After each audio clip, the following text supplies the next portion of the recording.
नमस्कार दोस्तों, तो कैसे हैं आप दोस्तों। आज हम एक ऐसी कर्स डॉल के बारे में बात करने जा रहे हैं। दोस्तों, आपने मूवीज़ में अक्सर ही शापित गुड़िया के जैसी चीज़ों के बारे में सुना ही होगा, लेकिन फ्लोरिडा के ईस्ट मार्टेलो म्यूजियम में वाकई में एक ऐसी शापित गुड़िया है जिसकी वजह से कई लोगों को डरावनी घटनाओं का यहाँ पर सामना करना पड़ा था। दोस्तों, 1906 में एक नौकर ने ये गुड़िया रॉबर्ट यूजिन ऑटो नाम के एक बच्चे को दे दी थी।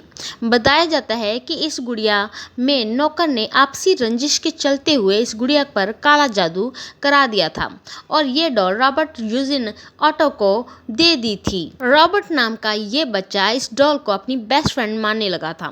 बच्चा गुड़िया के साथ ही खेलता था और उसी के साथ वह सोता था। रॉबर्ट गुड़िया को डॉल नहीं बल्कि वह उसे एक असली में इंसान समझने लगा था। कुछ समय के बाद रॉबर्ट ने ध्यान दिया कि उसका कमरा अब बहुत ज़्यादा गंदा रहने लगा है और उसकी चीज़ें भी अब बिखरी हुई सी रहने लगी हैं।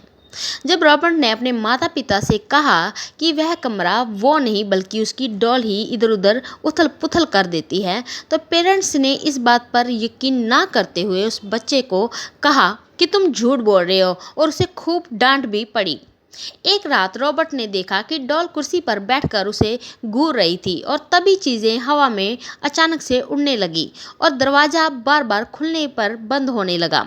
लेकिन जैसे ही रॉबर्ट के माता पिता उसकी चीख सुनकर कमरे में पहुंचे, तब सब कुछ एकदम शांत हो गया। तभी उनके पड़ोसियों के मुताबिक भी उन्होंने गुड़िया को घर में चलते फिरते हुए देखा था और बातचीत भी करते हुए सुना था।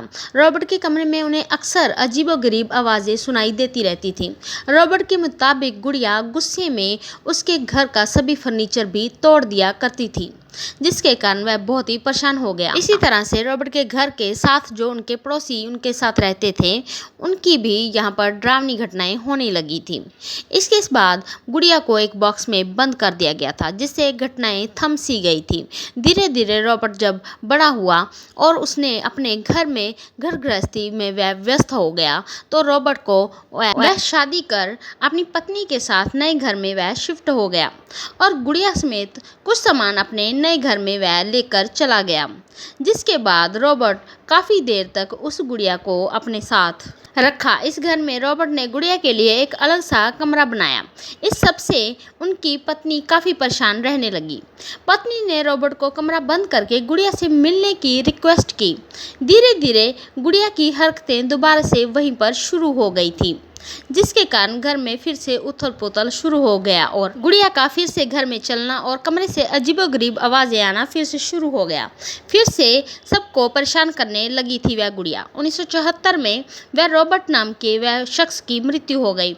उसके बाद ये घर किसी दूसरे परिवार ने खरीद लिया था। इस परिवार की बच्ची ने बताया कि गुड़िया अभी जिंदा है और उसे मारना चाहती है। 1994 में इस गुड़िया को म्यूजियम में डोनेट कर दिया गया था।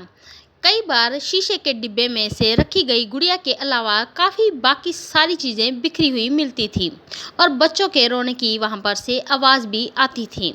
इसके बाद इस म्यूज़ियम में सभी लोगों को यहाँ से दूर रहने की हिदायत दी जाती है। गुड़िया के लिए एक अलग कैबिन बनवाया गया था।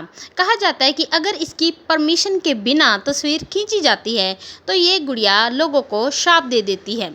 एक टूरिस्ट ने जब रॉबर्ट द डॉल को इसकी तस्वीर उससे बिना पूछे ली, तो उसके कैमरे से वहाँ पर सारी ही फोटोज़ गायब हो चुकी थी।